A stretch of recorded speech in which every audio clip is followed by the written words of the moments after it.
I was a 38-year-old college professor, and I taught art, and I had taken a group of students and my wife, and we had gone around Europe, and we had just done a 3-week tour, and this was the next to the last day, and we were in Paris, and at 11 o'clock in the morning I had a perforation of my stomach. When this happened, the pain was the most acute pain I'd ever experienced in my life, and it just dropped me right down to the ground. And so I'm twisting and kicking and moaning and screaming and yelling around on the floor, and my wife called the desk, and they called an emergency service. A doctor came, and he called an ambulance because he knew what was wrong, and they took me about 8 miles across town to the public hospital, to the General Hospital of Paris, where I was taken into emergency, examined by 2 more doctors who knew exactly what was wrong with me, and then they took me away to the surgery hospital, which was a couple blocks away. And I was parked there because there wasn't any surgeon available to do the surgery. And so there I lay for 8 to 10 hours in that hospital with no medication, no examination, no attention whatsoever, awaiting a surgeon to come to give me this operation that was critical. And it's now 8:30 at night. Nurse came in and said that they were very sorry they weren't able to get a doctor for me and they'd get one the next day. Well, when she said that, I knew that it was over for me. I knew that I was dead. The only thing that was keeping me alive was I didn't want to die. I was scared to death of dying because as far as I knew, I was an atheist, non-believer, person who lived for the gratification they could get out of the moment, and like dying to me was like the worst. I mean, next to the pain, dying was the worst thing that could happen to you because it was the end of life and there was no more, there wasn't anything else. But when she said that, the idea of trying to exist for another minute, another hour in this pain, it wasn't worth it anymore. I'd been hanging on in the hopes that they told me that they'd get a doctor and do the surgery and open me up and fix the problem inside of me, but when they said they couldn't get one. So I said to my wife, it's time for us to say goodbye because I'm going to die now. And she got up and she put her arms around me. I'm lying on the bed and she told me how much she loved me, and I told her how much I loved her, and this makes me really sad to think about this. And we made our goodbyes, you know, said those things that you'd say to we'd been married 20 years, say all those kinds of things. I can't tell you because I'll just start crying, but she finally sat down because she knew it was over. And I knew. And it was just so hard looking at her, crying like that, and I just closed my eyes. Just let it go. And I went unconscious. I probably was unconscious for a very short while. A few minutes, probably. And I was conscious again. And I looked, opened my eyes and looked, and I was standing up next to my bed. And I knew exactly where I was and what the situation was. I mean, there was no confusion in my mind. I felt more alive, more real than I've ever felt in my life. You know, people ask me, you know, were you a ghost? I was just the opposite. Very alive. As I'm looking around the room, I see that there's, underneath the sheet on the bed, there's something under the sheet, a body. And so I bent over the bed, the head was turned away from me, and I looked at the face, and it looked like me. But that wasn't possible because I was standing there, I'm alive, I'm great, you know. I mean, I'm more than great, I'm like, you know. And so I tried to talk to my wife. Can't you hear me? And can't you hear me? You know, she couldn't hear me or see me. That's not me. But I thought What's going on that she here? just was ignoring me. So I got very angry at her for ignoring me, for not paying attention to me. And I'm screaming and yelling at her, what's going on here? Why is this body in the bed that looks like me, and how to get there and stuff like that. And I had a sneaking suspicion that the body in the bed was me. But I didn't want to think about that because that was too scary. So I'm getting really agitated and upset because this is all too weird. You know, this can't be happening. It's impossible. I've got a hospital gown on, and it's like really, everything's really real. And I hear people calling me outside the room, and they're saying to me in soft, gentle voices, "Howard, you got to come with us now. Come quickly. Come out here." So I go over to the doorway of the room, and there's people out in the hallway, and they're the hallway's dank. It's gray. It's not light or dark. It's just gray, and they're all in grayness, and they're men and women. And what they're wearing might possibly be hospital uniforms. And I asked them if they were from the doctor to take me to the operation. And I told them, I said, I'm really sick and I'm going to have an operation and I'm going to die if I don't get this operation. And I was supposed to have the operation 8 hours ago. And I'm telling them all this stuff. And they're going, well, we understand. You know, you got to come with. I left the room, which was real, clear, bright, and went into the hallway, which was dank and hazy, and followed these people. We had a very long journey. There's no time, and whenever I make a reference to time, it's just an illusion because there was no time in this place. But this journey, if I were to recreate it, I'd have to walk like from Nashville to Louisville or something to recreate the walk with these people. And as we walked, they stayed around me and kept moving me on, and it kept getting darker and darker. They were becoming more and more openly hostile to me. First they were sort of syrupy sweet to get me to go with them, and then when I was going along with them, it was like, hurry up, keep moving, you know, shut up, stop asking questions, you know, they started getting more ugly. And so we get into complete darkness, and I'm absolutely terrified. These people are very hostile, I don't know where I am. I said, I'm not going to go with you any further. They said, you're almost there. And we started to fight. I was trying to get away from them. They were pushing and pulling at me. And there are now a lot of them.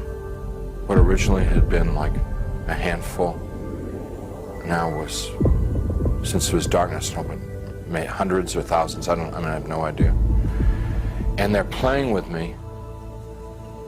You know, clearly they could have just destroyed me if they wanted to. They didn't want to destroy me. What they wanted to do was they wanted to inflict pain on me because they derived, pleasure isn't the right word, but they derived satisfaction out of the pain that I experienced. So what they were doing in the beginning part was, it's real hard for me to talk about, and I'm not going to tell you much about it, just a little bit. Because it gets, it just gets too ugly. But initially they were like tearing and biting. Tearing with their fingernails, scratching, gouging, ripping, and then biting. Trying to defend myself, trying to fight them off, trying to get away from them, but it's like being in a beehive. There's just hundreds of them all over me. And I eventually was just laying on the ground there, all ripped up, pain everywhere, inside, outside, and even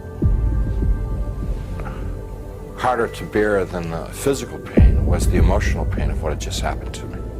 The utter degradation that I just experienced. You know, I never once felt that it was unjust or wrong. I heard my voice. It wasn't somebody else's voice. It wasn't the voice of God or anything. It was my voice. And I heard it speak, but I didn't speak it.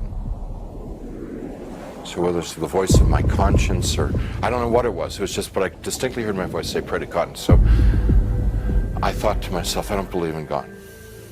Pray to God. And I'm thinking, even if I could pray, I don't know how to pray anymore. I haven't prayed. And at that time, I probably hadn't prayed in 22, 23 years. And so I'm thinking, like, when I was a child, and we said prayers in Sunday school, and we said prayers in church, and what did we say? And I'm trying to think of it, because to me, to pray was to recite something that I'd learned. That's what I thought a prayer was then. So let's see, the Lord is my shepherd. Give us this day our daily bread. My country, 'tis of thee. No, that's not a prayer, that's wrong. Let's see, yea, though I walk through the valley of the shadow of death, 77 ago, our forefathers. I'm getting all mixed up. I can't remember how to pray. And then the people who were around me, every time I'd mention God, these people who had attacked me and beaten me, every time I mentioned God, it was as if mentioning God was throwing boiling water on them. They would shriek, they would scream, they would yell, and in worse profanity than anything I've ever heard in this world. The other thing that was happening was that they couldn't bear to be around me talking about God. It was so painful for them to hear about God that they kept backing away. And so I had a sense that I could push them away by talking about God. And so I'm trying to remember prayers, and I'm getting all confused and mixed up, and it was just all crazy, and I'm lying there, and eventually I realized that they're gone, and I'm alone. Now, I was alone there for an eternity, and what I mean by that was absolutely no sense of time. But I thought about my life, thought about what I'd done and what I hadn't done. I thought about the situation I was in, and the conclusion that I came to is that I had lived my adult life, I had lived a selfish life. My only God in my adult life was myself. I realized that I was something terribly, terribly wrong with my life, and that the people that attacked me were the same kind of people that I was. They were not monsters, they weren't demons. They were people who had missed it. The point of being born and being alive in this world. They'd missed it, and they'd lived lives of selfishness and cruelty. And now we're in a world where there was nothing else. Nothing but selfishness and cruelty, and they were doomed to inflict that upon each other and upon themselves, probably forever and ever and ever and ever, without end. And now I was a part of it. And it seemed like, although I didn't want to be there, it seemed like probably the right place for me to be. There was a sense of this is what I deserve, because this is what I lived. You can't imagine how emotionally painful that was. And I'm lying there for time without end, thinking about my fate. And in the back of my mind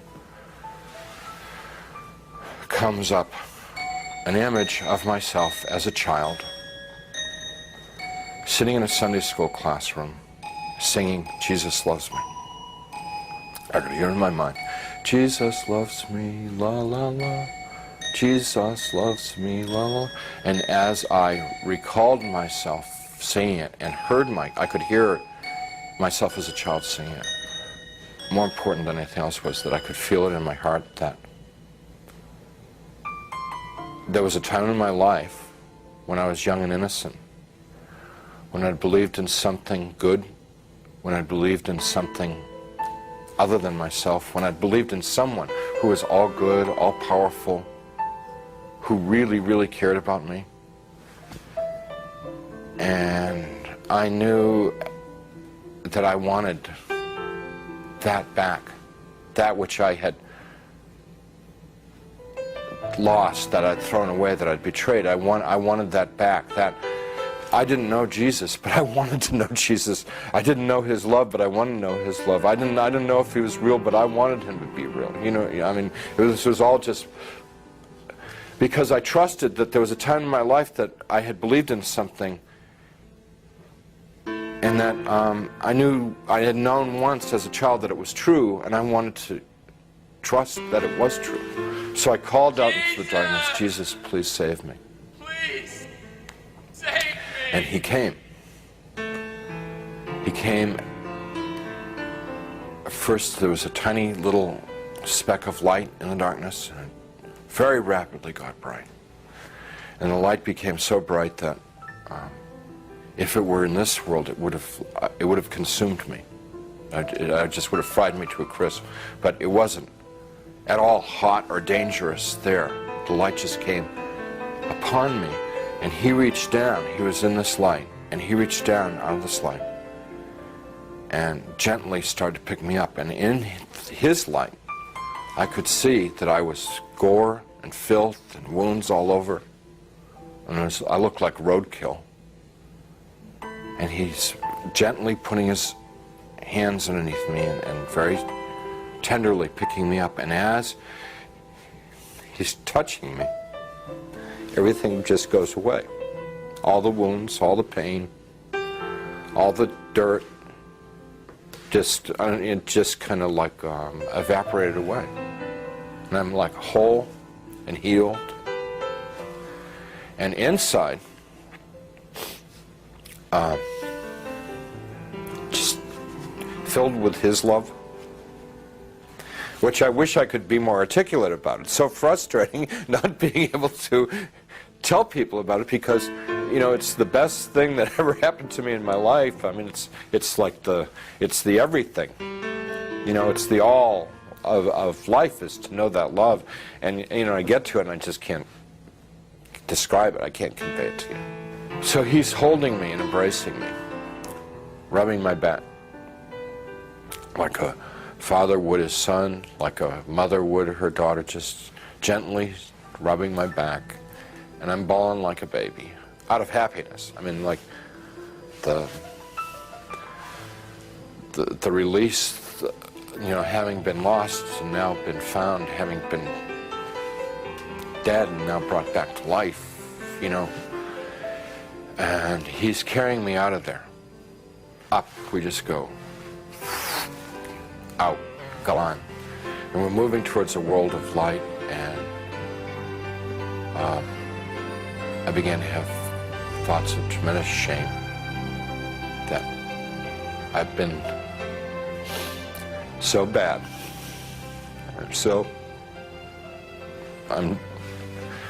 I thought of myself as dirt, garbage, filth. And I thought to myself, he's made a mistake. I don't belong here. He doesn't want me. You know, it's like the shame. Like, how could he care about me? You know, why me? I'm bad. And we stopped. We weren't in hell. We weren't in heaven. We were in between. And we stopped. And he said, "We don't make mistakes. You belong here." And we began to converse, and he was talking and telling me things, and he brought over some angels, and we went over my life from beginning to end. And what they wanted to show me in my life was what I had done right and what I had done wrong. And without going through my whole life story, it was real simple, real simple. When I had been a loving, kind person, considerate of other people, it made the angels happy, it made Jesus happy, and they let me know that it made God happy. And when I had been selfish and manipulative, it made the angels unhappy, it made Jesus unhappy, and they let me know that it made God unhappy. What they were trying to convey to me, in a nutshell, was my whole purpose of my existence had been to love God, love my neighbor as myself. That's why I had been created. That's what I was in this world to do and to learn. And I had failed. They told me that I had to come back to this world. And I got real upset because I wanted to go to heaven. What they told me about heaven, it's like the most fun, most interesting. I mean, it's the most wonderful place. I mean, everybody everybody would want to go to heaven, and I wanted to get there, and they said that I wasn't ready, I wasn't fit, that it wasn't my time to go to heaven. It was my time to come back to this world and try and live the way that God wanted me to live, the way God had created me to live in the first place. I told them, Jesus and the angels, that I couldn't live in this world without them. And I said that I would have, my heart would break to send me back to this world, because they'd be there and I'd be here. And they said to me, you don't get it? You don't get it? What is the matter? We were showing you all this, we would explain to you. We've always been there. We always have been there. We've always been with you all this time. And you've never been alone down there. And I said, you've got to let me know that you're around once in a while. So they said, if I prayed and confessed my sins to God, gave what I had, and what they meant by what I had was gave my worries, my cares, my hopes, my dreams, just gave it all up to God. That there would be times when they would be there, and I would know in my heart that they were there. Wouldn't necessarily see them or hear them, but I would feel the love like I'd felt it then. And I said, if you will assure me that there are times when I can know that love, I could live in this world. And they said that they would do that, and with that they sent me back. After the experience, the nurse who had been in the room a few minutes before and said they couldn't find a doctor, and they'd try and get one the next time, she came running back to the room and she said, a doctor's arrived at the hospital, which was like, this is all pretty miraculous stuff, because this is now like 9:30 at night, around 9:30 at night. She said, doctor's arrived at the hospital and we're going to have do surgery on you right away. And some orderlies and people came in and they threw my wife out of the room. And it was very disturbing, because I was trying to tell them and I wanted to tell my wife what had happened to me. So when I passed my wife in the hall on the gurney on the way to the surgery, I said, everything's going to be great. And she just started bawling, because she thought like that was like a dying man, you know. You know. Strange thing about the experience is the memory hasn't dulled at all. It's real intense. And I don't know, it stays intense. And I believe that one of the reasons that God gave me this experience, so that I would have an opportunity to share it with someone. I don't know who, I never know who, but I would have the opportunity to share it with somebody so that it could be of help to them.